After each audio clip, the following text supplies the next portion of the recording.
Hey everybody, Dr. Nick here with another PSA for you for September the 1st, 2022. And I hope everyone enjoyed their summer because I'm glad it's coming to an end because it was too hot out there. So, this public sexual announcement is a follow-up to this week's podcast, which was called Why Do Women Cheat? And what I want to do here is just go through and explain just a few of the concepts that I kind of touched on in that podcast.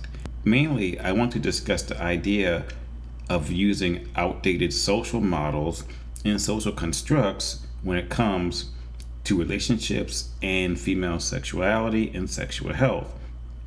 So in my opinion, it's like they're trying to put the genie back in the bottle again, and that never works. So let's get started. So the first question was this: why do women cheat? So to answer this question, I would like to expand it out and ask, why do people cheat? And my first answer has to do with lifespan. Because if you think about it, just 100 years ago or so, if you lived to be 35 or 40 years old, you were considered to be old. So what happened was, in many cases, people were married when they were teenagers, 14, 15, 16 years old, and by the time you hit 17, you probably had 2 or 3 kids already, a house, a farm, or whatever the hell you were doing. And then when 35 came around, you probably dropped dead for whatever reason, or of natural causes. But today, in certain communities, people are living to 80 and 90 years old. So can you imagine staying with the same person for that long? And honestly, some people actually can do that. Some people can actually stay sexually faithful to one person for all those decades, and hats off to them. But times have changed, and those old societal laws and ideas from the 1900s are really out of date.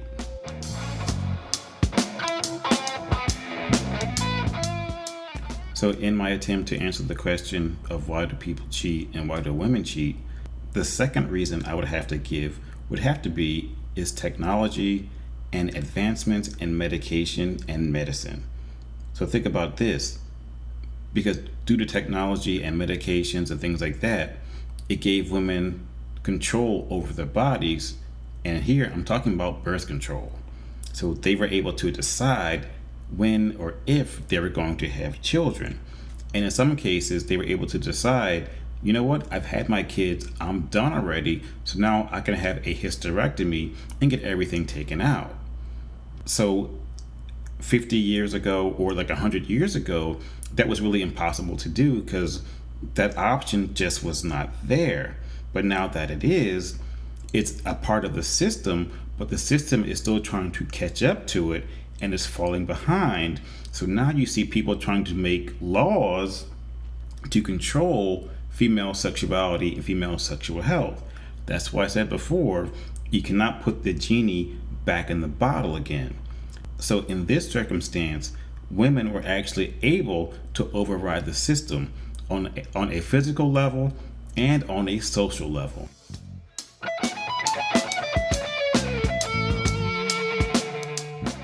And finally, trying to answer the question of why do women cheat goes back to something that I just said.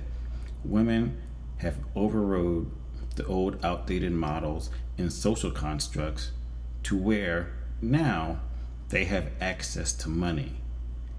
And what I mean by access is many women today have high-paying jobs, or they know how to get money, period. And you have to understand, once you have access to money, you now have options. So in other words, if your partner is not making you happy anymore, your partner isn't fulfilling anymore, or for whatever reason, they can go and find someone else who will fill that void on a literal level. And you know what I'm talking about. So what's this country going to do? Tell half the population that they can't work anymore, or they have to quit their 6-figure job or whatever they're doing? That's not going to work. So those old models from the early 1900s are not working anymore, so they have to be changed. Otherwise, there's going to be turmoil in this country for decades to come at the personal level, and that's not a good thing.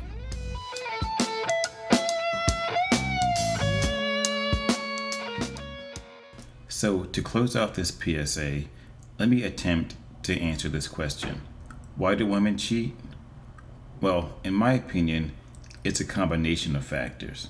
For example, she may feel that she is underappreciated at home. She may feel that there is not enough intimacy in their relationship. She may feel lonely and etc. And then she'll reach that tipping point where that responsive or trigger desire will activate, and then she will go on Ashley Madison. Okay? And then also, let me say this too. Sometimes people do grow apart. So if you've been together for many, many years or decades, people grow apart.